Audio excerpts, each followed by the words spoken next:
વ્યવસ્થિત બાળકોની સુરક્ષા આવી જાય છે ને? આવે છે? કયા કયા છે? કોઈ એક બે કોઈને યાદ હોય તો આપણે ટુ વે જશું ને તો જ મજા આવશે, બાકી નહીં. બરાબર છે? તો એવા સંજોગોમાં બાળ લગ્ન હોય તો મહિના અગાઉ અમને જાણ થાય તો અમે એ લગ્ન રોકીશું. બરાબર? એની ઉંમર પૂરી નહીં થઈ હોય, એ કંઈ કમાતો નહીં હોય, એક તો એના ઘરવાળાની જવાબદારી હોય, ઉપરથી બાળકની જવાબદારી હોય, દરમાં પણ ઘડીએ પડીએ આપણે વધારો થતો રહે છે.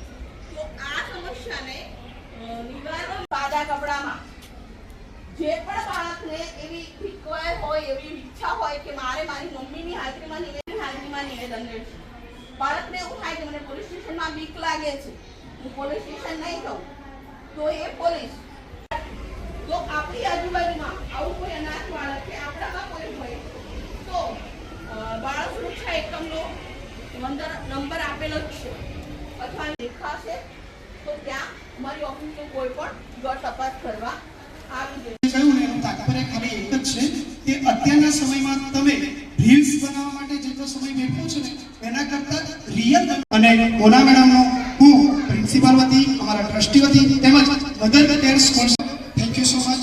આભાર. જય હિન્દ. આપનો પરિચય? हाँ, कीर्ति जोशी, लीगल ऑफिसर, बाल सुरक्षा एकम. આજે શેનો કાર્યક્રમ? બાળકોને કાયદાકીય અવેરનેસ આપવા માટે અને પોક્સો એક્ટ અંતર્ગત સખી વન સ્ટોપ સેન્ટરે આયોજન કરેલ મધર કેર સ્કૂલમાં બાળકોને કાયદા વિશે એક જ્ઞાન મળી શકે અને એ જીવનમાં કંઈક આગળ વધી શકે એટલા માટે અવારનવાર અનેક સ્કૂલોમાં અને જાહેર જનતામાં અમારા આવા જાગૃતિ પ્રોગ્રામો થતા હોય છે, જેમાં મુખ્યત્વે બાળ લગ્ન અને પોક્સો એક્ટ અંતર્ગત અમે જાગૃતિ કાર્યક્રમો કરતા હોઈએ છીએ. ક્યાં કાર્યક્રમ કરો છો? તમામ સ્કૂલો, કોલેજો અને જાહેર જનતામાં પણ કોઈ ગ્રામ્ય લેવલે પણ આવા પ્રોગ્રામો થતા હોય છે.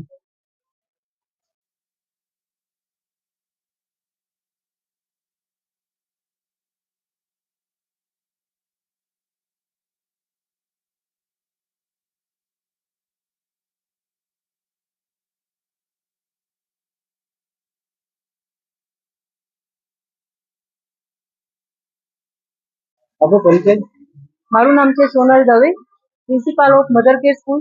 આજ રોજ આજે મોના મેડમ, કીર્તિ મેડમ તેમજ પંકજ તરફથી અમને ઘણી બધી માહિતી મળી, જેમાં બાળકોને ખાસ કરીને ગર્લ ચાઇલ્ડને અવેરનેસ માટેનું ઘણી બધી એક્ટ છે, બરોબર. સરકાર તરફથી ઘણા બધા એવા કાયદાઓ છે જેનું ડિટેલમાં એમને નોલેજ આપ્યું, તો એના માટે હું મધર કેર પરિવાર તરફથી એમનો ખૂબ ખૂબ ધન્યવાદ કરું છું. Thank you so much.